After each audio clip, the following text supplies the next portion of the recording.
Salut à tous, c'est Steven et comme je vous l'avais promis, je vais enfin vous présenter des thèmes compatibles avec iOS 8 pour personnaliser l'apparence de votre iPhone, de votre iPod Touch ou de votre iPad. Donc j'en ai sélectionné 3 pour cette première édition et je vous en présenterai au fur et à mesure que j'en trouve de nouveaux. Donc pour ces 3-ci, c'est parti.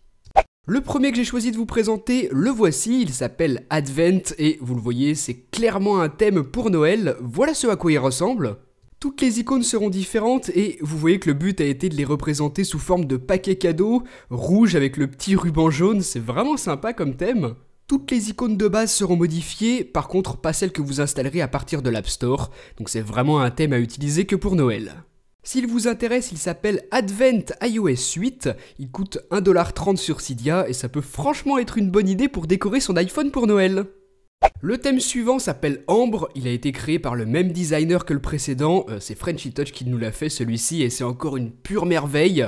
Voilà ce à quoi il ressemble ce thème Ambre, il y a plein de fonds d'écran qui sont disponibles, plein de modes pour vos icônes, voilà ce que ça peut donner sur le Springboard. Il y a plus de 350 icônes personnalisées pour toutes les applications que vous pourriez avoir sur votre appareil, les menus d'iOS eux aussi seront différents aux couleurs du thème.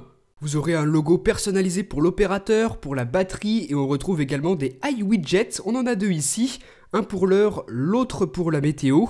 Ce qui est excellent, c'est que pour chacun de ces petits widgets, vous avez à chaque fois plusieurs thèmes différents, plusieurs options de personnalisation, donc je vais vous montrer ce que ça donne en prenant par exemple le widget de l'horloge.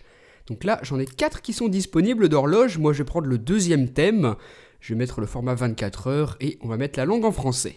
On ajoute le petit widget au Springboard et ensuite le voilà. Donc vous voyez que c'est une horloge que je peux placer absolument où j'ai envie sur le Springboard. Je peux la placer entre mes icônes, en bas, en haut, vraiment comme ça me plaît.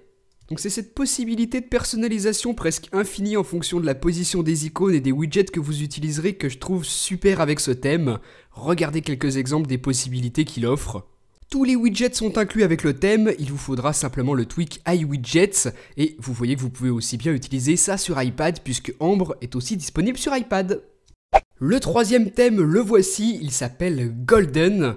Tout est dans le titre, c'est un thème tout en noir et doré, vraiment somptueux. Voilà ce que ça donne sur mon Springboard. Il existe une version pour iOS 7, une autre pour iOS 8 et là aussi vous voyez que énormément d'icônes seront modifiées, même les menus d'iOS y passent aussi, vous voyez ici toutes les petites icônes des sections qui sont différentes dans les réglages. Donc là aussi avec Golden on a un thème vraiment complet que vous retrouvez d'ailleurs au prix de 3,50$ sur Cydia et moi je trouve que c'est un thème parfait pour iPhone noir, mais si vous avez un iPhone blanc regardez ça, il existe aussi une version blanche de Golden avec du blanc et du doré. C'est un thème qui donne vraiment de la classe à son iPhone. Avec Golden, vous retrouvez aussi plusieurs widgets, plein d'icônes personnalisées pour vos applications, un nouveau clavier, un nouveau logo de batterie et d'opérateur, et bien plus encore, donc vraiment un super thème. Donc voilà pour ces 3 premiers thèmes compatibles avec iOS 8 que j'avais envie de vous présenter cette année. Ce sera bien sûr pas les derniers, donc si vous en connaissez des magnifiques, surtout n'hésitez pas à me le proposer ici dans les commentaires ou alors sur Twitter. J'attends vos idées et on se retrouve très bientôt pour une prochaine vidéo. Salut!